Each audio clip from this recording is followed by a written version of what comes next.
How you doing, folks? It's Ron from Ron's Beer Review and Tools. And you just seen in front of you earlier, as you see right here, we have a nice one from Lexington Brewing Company over there in Lexington, Kentucky. A coffee barrel stout. That really sounds really good. I haven't had one of these yet. I've had a few of their bourbon barrel, a couple of them. They have a list of different flavors. They have actually a family of the barrel stouts with different names. One is the bourbon, and one might be a whiskey. There's about 6 or 7 probably, with all good names. Do I have anything here? Let's see what we got for information. I did some due diligence on this. This is Lexington Brewing Company, like I say, founded in 1999.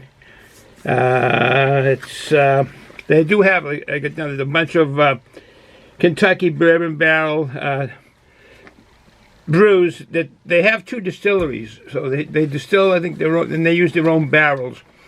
They've got a distillery in the Appalachians in eastern Kentucky, and then one in Ireland, Dublin, Ireland. See, it's Pearse Lyons Distillery in Dublin, Ireland. So they got 2 there that they can use the barrels to make this brew. That's probably what they did. Decided to make some barrel stouts. You already seen it earlier. What else do I have? This is an 8% alcohol by volume, 18 international bitter units. That sounds right up my alley. I don't like them if I'm going to have a regular stout or a regular beer, I don't want it to be too hoppy. And I don't want it to be too sweet, neither. So this coffee barrel stout, it's a cream ale, I think. No, it just says coffee barrel stout. They have one that's a cream ale. And that's one of the other ones, I guess, that they have. The hops in this are East Kent Goldings, typical English hop. And that East Kent Golden is really big within the beer world, mostly in England. It's really very close to, very similar to the Canterbury hops. People that brew beer and in the beer world, they debate and argue over that for many years on that hop. The East Kent Golding and the Canterbury are very similar in, probably intertwined sometimes. It's a century-old, 100-year-old hop, and it's basically came as a century, kind of like exactly like the Canterbury Golding, and people argue about it. It's just so special in the fact that that's all they put is one hop in their brews and their bitters and so forth in England, and they can adjust of how much hops they put in it to get the aromas and the flavors of the lavender. They got thyme. The flowers would be thyme. That would be the herb. Thyme. Lavender would be the flower. They have a lot of aromas that come out of this earthy flowers. That you smell these flowers, and there might be wildflowers. You don't really know. A lot of spice out of this here. Honey is one of the other aromas and flavors that interjects into the beer, and it's amazing how they get that herb thyme in this here, which I guess is a good flavorful herb.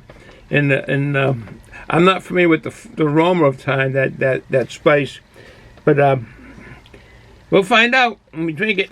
Okay, let's not wait for any time. I'm going to try to run this kind of fast. My intent to I go on these. Boom, on these tangents and talk about things, and I say what I'm saying. Excuse me. I do go on these tangents because I want to show you something. Check this out. This is it. My loving wife gave me this for Father's Day. I don't know how many years ago. I think probably 2 years ago.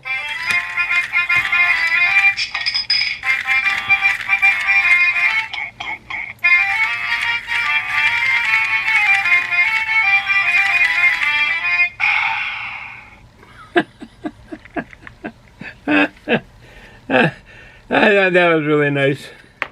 That was really nice. Nice Father's Day card. That was nice. Okay, so I said about the hops. the malts are in this here. 2-row pale malt. Caramel 80 is in this. Carapalis is in this here. And a caramel malt. So you will definitely be getting some of that caramel flavor. I confuse that a lot with toffee flavor. For some reason, I don't know. Alright, enough said. Okay, I gotta get, if I can get my hands in here. An opener. We have an opener. Yes, no, maybe, yeah, we do. We got one. Memento of a time at Baseball Hall of Fame up in Cooperstown, New York. Not too far away, just go west from where we live, West Young Man. And you're there. You go through all the farmland and everything. And the beautiful country in that part of New York.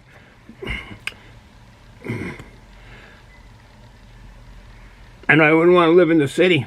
Well, it was 8 million people, the story goes, 8 million people in New York City. Alright, we have a glass.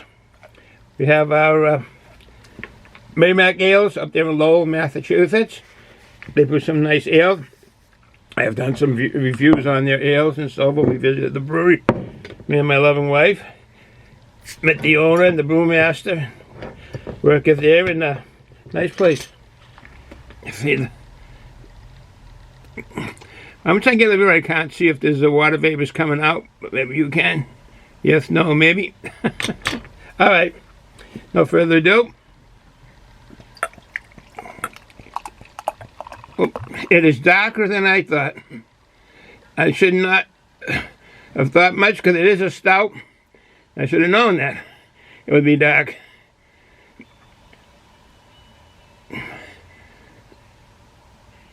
I get thrown off on these bourbon barrel, but yeah, that's a stout. The head is a little over a finger head on it. A finger, not a finger. That's what the guy said in that movie, A Christmas Story. And he was all mad about his furnace, not a finger. And but anyways, there go these tangents. Yeah. Look at the color of that.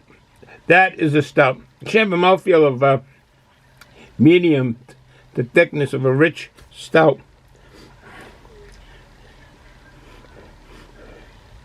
Oh yeah. Of course, now she that coffee. Coffee comes right out.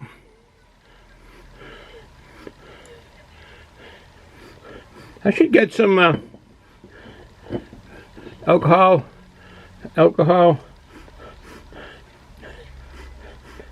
Now I'm getting that. Now I confuse that. The caramel and the toffee. I confused them.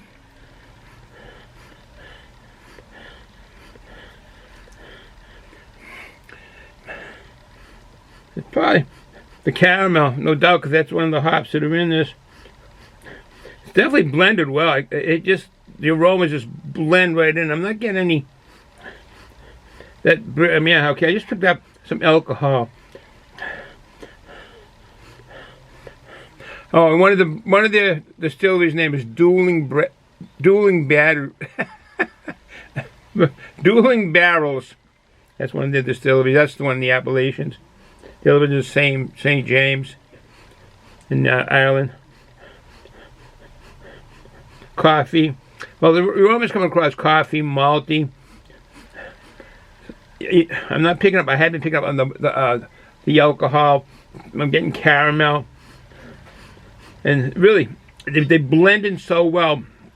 The head has gone down a bit, but I can see the carbonation still bringing up bubbles, still popping them away. This is blended well. All right, bottoms up. Oh yeah, coffee. The coffee flavor. That really is kind of a backbone of stouts, that coffee or chocolate, a roasted malt flavor of stouts. Definitely a creamy beer.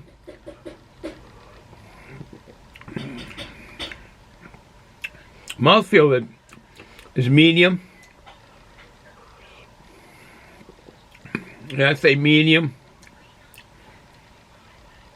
I'm picking up on the alcohol flavors in this here.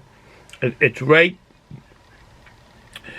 It gets to the middle of your tongue with supposedly the sour flavor buds are. But I know the taste buds in the back of your bitterness. I'm getting a little bit of bitterness.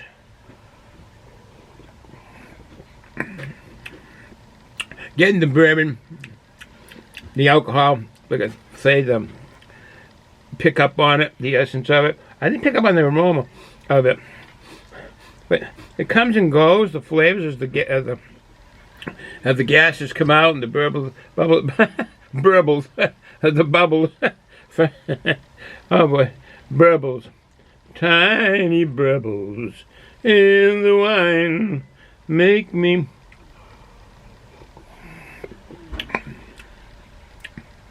It's crisp. It's a crisp beer. Or ale, I should say. No, it's a beer. It's a stout, I might say, an ale. But fermented. So, the mouthfeel is medium. A real deep medium. Carbonation is good.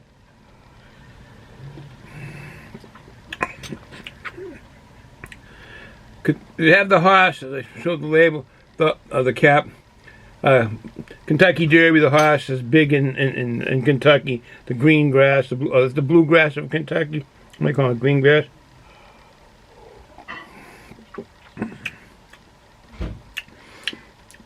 The bourbon, oh, right then, the bourbon flavor, I got that really alcohol, the coffee.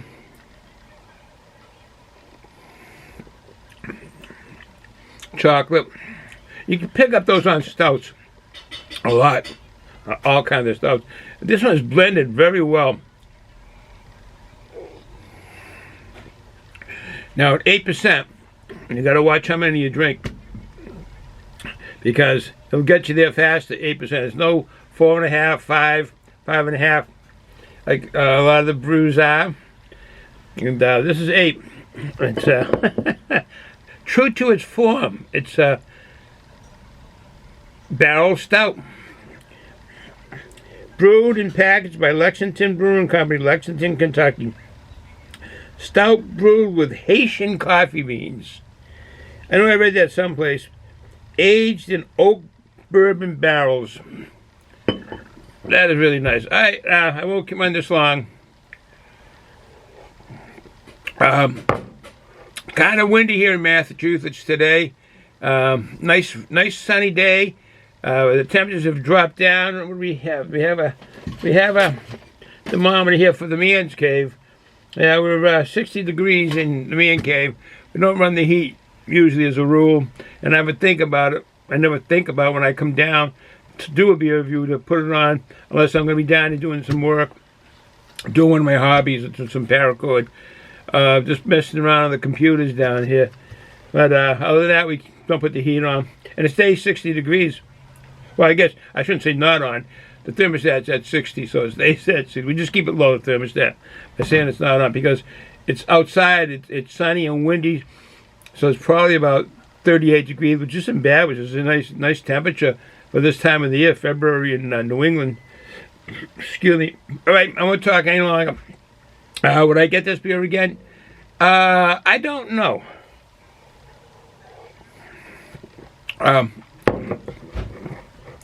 Probably not. There's so many bourbon barrels that I would like to try others, and I really don't drink them per se as a regular drinking beer. I'm doing a beer review. If I had friends come over or I go someplace, a lot of time we go to my in-laws, and we got big get-togethers there. They have it together, invite us, and the big thing is drinking different types of craft beers and beers as a whole at the house.